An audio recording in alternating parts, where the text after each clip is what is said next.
अरे अजान हो गई, चलो पहले नमाज पढ़ लेता हूँ।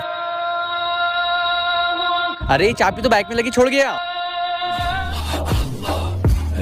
अरे यार ये गाड़ी आगे क्यों नहीं बढ़ रही? अभी तो वो चला के लाया। अरे क्या हो गया इसको? अब तो ये स्टार्ट भी नहीं हो रही है। Kitap, yalan ve hakikat, cabası tarikat. Sana yobaz derler, böyle olmaz derler.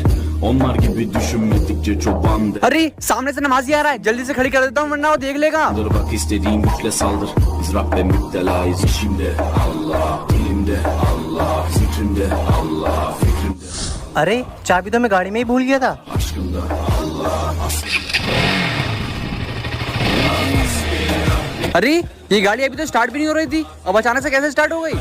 तू बेफिक्र होके खुदा को सजदा कर, तेरी जान और माल की हिफाजत अल्लाह करेगा।